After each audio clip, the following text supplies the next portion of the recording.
اهلا بيك يا ابو جدعان. فيلم النهارده بيحكي عن شاب اتعرض للشلل وزوجته اتقتلت على ايد مجرمين خطيرين، فخلى مبرمج عبقري يزرع شريحه ذكيه في جسمه اعطته قوه خارقه ملهاش حل عشان ينتقم من اعدائه. الفيلم بيبدا مع الشاب جراي وهو بيصلح عربيته في جراج بيته، وبعد ساعات طويله من العمل قدر يشغل العربيه اخيرا، فحس بسعاده كبيره وخرج يشم هوا عشان يريح اعصابه، لكنه لمح سياره حديثه ركنت قدام البيت.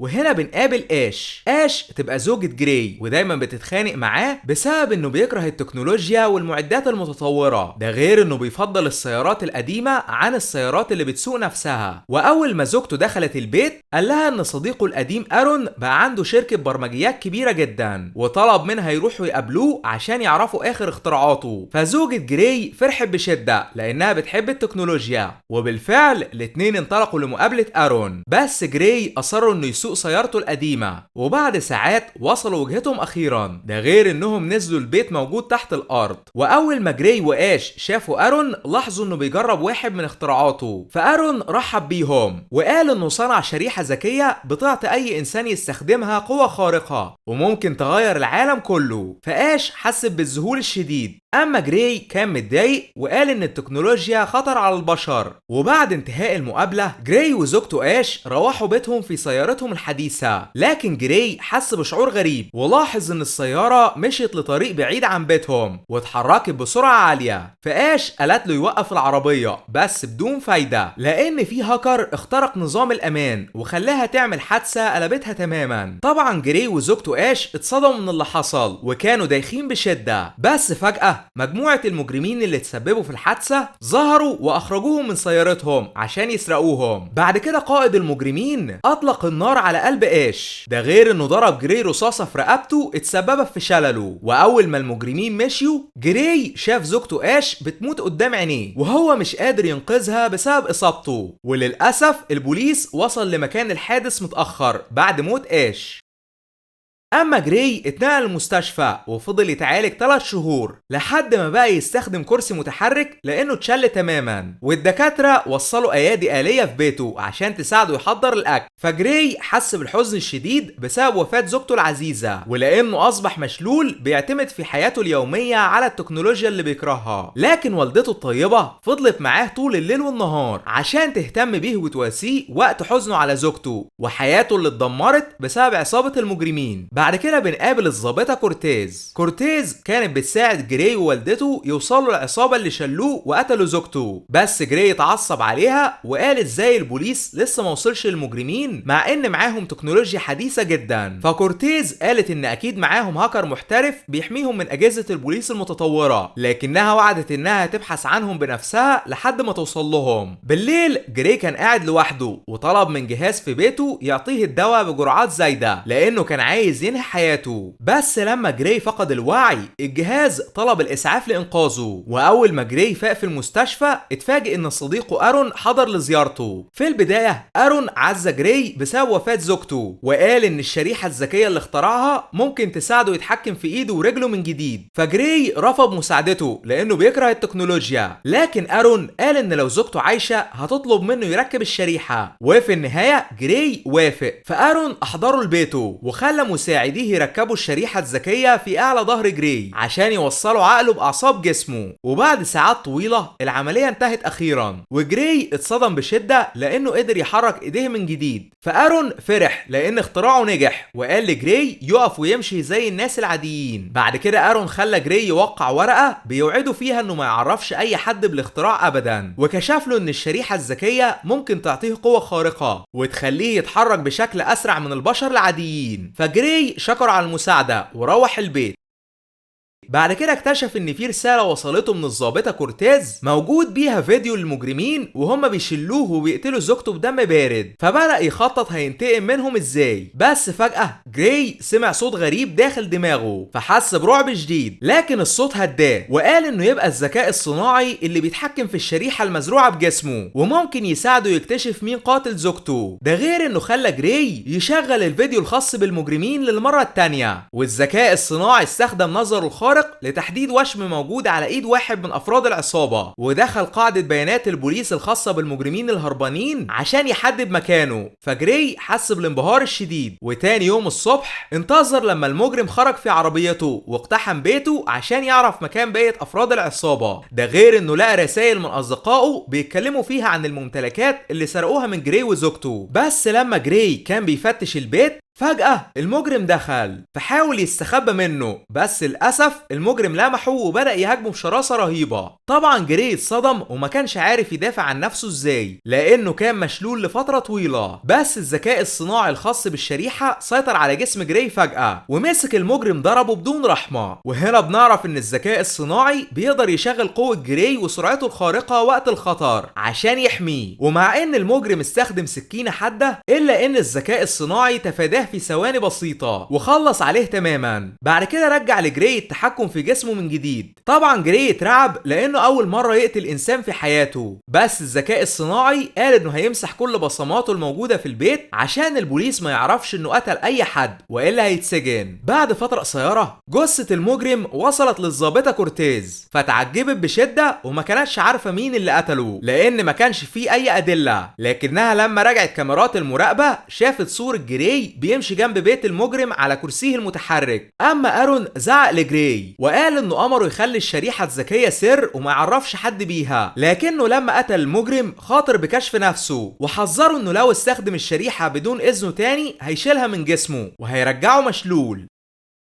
بالليل الضابطة كورتيز زارت جراي وسألته هو ليه كان موجود جنب بيت المجرم قبل موته بفترة قصيرة. فجراي قال انه كان بيحاول يجمع معلومات عن العصابة اللي اذوه وقتلوا زوجته، لكنه ما يقدرش يعمل اي حاجة بسبب شلله. فالضابطة كورتيز صدقته ومشيت، بس جراي اتوتر بشدة وقرر يكمل بحث عن افراد العصابة، مع ان شريحة الذكاء الصناعي حذرته ان ارون هيغضب منه. وبعد فترة قصيرة جراي تتبع واحد من المجرمين لنادي ليلي في منطقة مهجورة، وقال لكل الحاضرين انه بيبحث عن مجرم اسمه فيسك لانه قتل زوجته. فالكل ضحك لانهم فاكرين جراي مشلول، وواحد من افراد العصابة وقف واخدوا المكان غير معروف. اما ارون انفجر من الغضب لان جراي خالف اوامره. وهنا بنعرف ان المجرم وضع جراي في غرفة مع افراد عصابته وقال انه هيخلص عليه زي ما قتلوا زوجته. بس قبل ما جراي يتعرض للاذى شغل الذكاء الصناعي الموجود بالشريحة واستخدم قوته الخارقة وسرعته الرهيبة عشان يهزم كل اعدائه في ثواني بسيطة. بعد كده عذب اخر مجرم فيهم لحد ما عرف ان راجل مجهول دفع لفيسك قائد العصابة مبلغ مالي كبير عشان يقتلوا اش زوجة جراي. فجراي اتعجب لان زوجته طيبة وملهاش اعداء، لكنه اتفاجئ ان الذكاء الصناعي بيحذره بسبب ان ارون هيحاول يقفل الشريحة تماما لانه خالف اوامره وجراي هيرجع مشلول تاني. بعد كده الذكاء الصناعي عرف جراي على مكان هاكر محترف ممكن يخترق نظام الشريحة عشان يلغي تحكم ارون بيها. فجراي انطلق باقصى سرعته من اجل الوصول للهاكر، لكن وهو في الطريق رجله الشمال وقفت بسبب ان ارون بدأ يعطل الشريحة، فجر جسمه بالعافية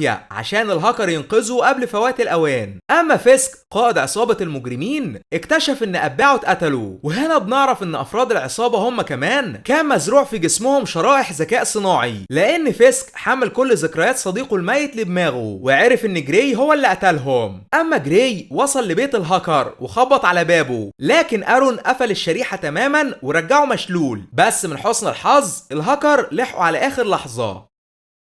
في الوقت ده فيسك هدد صاحب النادي الليلي عشان يعرف مكان جراي، فصاحب النادي قال انه ما يعرفش اي حاجة واخرج المسدس عشان يدافع عن نفسه، لكن فيسك عطس واطلق آلات صغيرة جدا دخلت عقل صاحب النادي قتلته لانه زارع في جسمه اسلحة مدمرة ملهاش حل. وهنا بنعرف ان الهاكر اللي ساعد جراي تبقى بنت اسمها جين، وقالت لجراي ان الشريحة هتشتغل تاني لكنها محتاجة 5 دقايق عشان تعمل ريستارت. بس المصيبة ان فيسك ومساعده اقتحموا المبنى، فجين قررت تهرب لما شافتهم على الكاميرات وسابت جراي لوحده. اما فيسك ومساعده جهزوا المسدسات المزروعة في ايديهم للحرب القادمة، وبعد دقايق بسيطة وصلوا لجراي اخيرا. لكنهم قبل ما يقتلوه بنكتشف ان الشريحة عملت ريستارت والذكاء الصناعي حرك جسم جراي بسرعة خارقة مستحيل العين البشرية تشوفها. ده غير انه تفادى طلقات فيسك ومساعده بمهارة لحد ما جري منهم، فمساعد فيسك فضل يطارده طول الوقت. لحد ما حاصره فوق المبنى. وهنا الذكاء الصناعي استخدم سرعته الرهيبة عشان يفاجئ مساعد فيسك وينهي حياته بثواني بسيطة. واول ما فيسك وصل سطح المبنى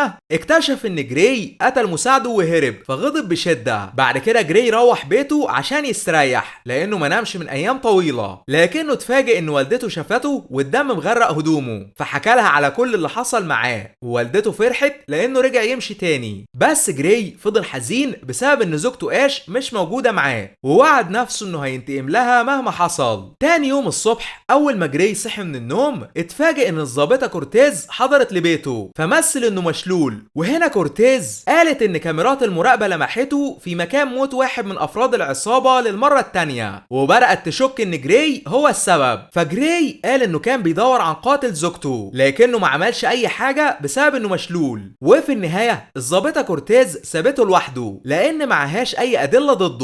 ولما كورتيز مشيت الذكاء الصناعي الموجود في الشريحة قال لجراي انهم لازم يقتلوا فيسك واتباعه قبل ما يوصلوا لهم، بس جراي رفض لان البوليس ممكن يقبضوا عليه. وهنا الذكاء الصناعي قفل الشريحة تماما ورجع جراي مشلول تاني. بعد كده كشف ان الهاكر جين اعطته حرية كاملة، معنى كده انه ممكن يخالف اوامر جراي براحته. وفي النهاية الذكاء الصناعي اتحكم في جسم جراي غصبا عنه واخد مسدس عشان يقتل فيسك وعصابته. اما الضابطة كورتيز كانت بتسمع كل حاجة لانها زرعت جهاز تجسس في غرفة جراي، ده غير انها شافته وهو بيسوق العربية فراقبته في صمت.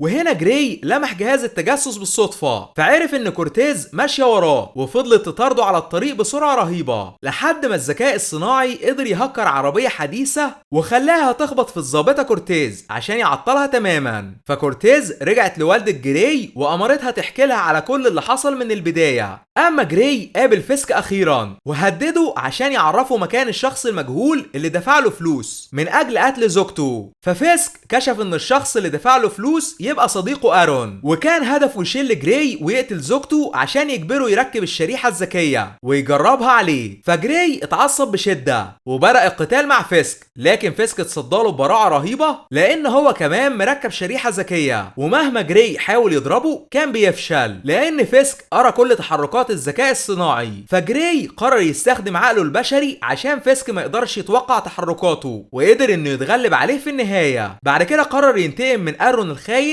لانه خدعه طول الوقت ده، وراح لبيته الموجود تحت الارض وقتل كل حراسه. لكنه اول ما قابل ارون اتفاجئ انه بيعيط وبيعتذر على افعاله، بس جراي قرر يقتله لانه قتل زوجته. وهنا الضابطة كورتيز ظهرت وهددت جراي بالمسدس عشان تقبض عليه، لكنه فاجئها بسرعته الرهيبة لانها ما تعرفش انه مركب شريحة ذكية بتعطيه قوة خارقة. واول ما الذكاء الصناعي يحاول يقتل الضابطة كورتيز جراي قاومه بكل ما عنده ومنعه يأذيها، ده غير انه طعن ايديه بالسكينة وقال لكورتيز تصعقه في رقبته عشان توقف الشريحة الذكية لانها بتتصرف من نفسها. وهنا ارون فضل يعيط وكشف ان اللي امره يشيل جراي ويقتل زوجته يبقى هو الذكاء الصناعي الموجود في الشريحة، بسبب انه كان عايز يدخل في جسم انسان عشان يتحرك بشكل طبيعي. فجراي اتصدم من الحقيقة المرعبة، وقبل ما يعمل اي حاجة الذكاء الصناعي سيطر على جسمه من جديد. بعد كده قتل ارون بدم بارد وهدد الضابطة كورتيز بالمسدس، بس جراي فضل يقاومه لحد ما قرر يخلص على نفسه، لكنه اتفاجئ انه فاق بالمستشفى، ده غير انه اكتشف ان زوجته اش لسه عايشة وقالت ليه انه كان بيحلم طول الفترة دي. بس في الحقيقة الذكاء الصناعي وضع عقل جراي داخل وهم عشان يتحكم في جسمه بالكامل، وبعد ما قتل الضابطة كورتيز انطلق من اجل السيطرة على العالم كله. وده كان ملخص الفيلم يا ابو الجدعان، لكن الملخصات الجاية كتير. اشترك يا اسطى عشان يوصلك كل جديد من قناة جدع الملخصات، واشوفك الفيديو القادم ان شاء الله.